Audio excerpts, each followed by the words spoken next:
எல்லாரும் கிளறாங்க. அதை நீங்க புரிஞ்சுக்க மாட்டேங்கிங்க ஒரு நாளும். அதை புரிஞ்சு என்னைக்கு புரிஞ்சுக்கிட்டீங்களோ அன்னைக்கு தான் உண்மையிலே நம்ம லைவ் சண்டை இல்லாமல் போகும். எப்போ பார்த்தாலும் ஏதாவது ஒரு சண்டை வந்துக்கிட்டே இருக்கு. முதல்ல நம்ம பேசுறது அடுத்தவங்களுக்கு பிடிச்சிருக்கா பிடிக்கலையா அதை பார்த்து பேசணும். முதல்ல அவங்கள பேசலாமா வேண்டாமா அப்படிங்கிறதையும் பார்த்து பேசுங்க. ஓகேவா? உங்களுக்கு ஒரு சின்ன விஷயம் ஒருத்தவங்க மேலே பிடிக்கல அப்படின்னா அவங்கள எப்படியாவது பேசி என்னவாவது பண்ணணும்னு தான் நினைக்கிறீங்க. அதை கொஞ்சம் மாற்றுங்க. அந்த கேரக்டர் நல்லா இல்லை, அதை சேஞ்ச் பண்ணிங்கன்னா உண்மையிலே நம்ம லைவ் சூப்பராக போகும். நிறைய பேர் நம்ம லைவில் இருந்து வெளியே போயிட்டாங்க.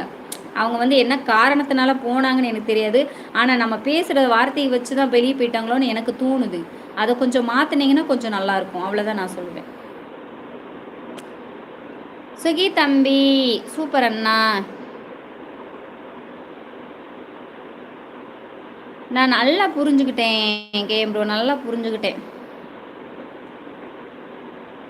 பேச நீங்கள் வேண்டாம், நீங்கள் விட்டுருங்க. நீங்கள் யார் என்னை என்ன பேசினாலும் பரவாயில்ல, நீங்கள் விட்டுருங்க. ஓகேவா? ரொம்ப சந்தோஷம். நீங்கள் நல்லது பண்ணுறேங்கிற பேரில் நிறைய பேசி பேசி மனசை நோகடிக்கிறீங்க. எங்களையும் என்னையும் நோகடிக்கிறீங்க, நம்ம லைவில் இருக்கிறவங்களையும் நோகடிக்கிறீங்க.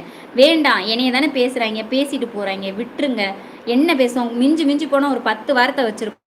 அந்த 10 வார்த்தையை தான் அவனால் பேச முடியாது. அதுக்கு மேலே அவனை பேச முடியாது. அப்படியே பேசினா எனக்கு பிடிச்சிருந்தா நான் அதை கேட்குறேன், பிடிக்கலையா அவனை வெளியே அனுப்பி விட்றேன். அதனால் நீங்கள் பேசாதீங்க, யாரையுமே நீங்கள் பேசாதீங்க. தயவு செய்து உங்களை கை எடுத்து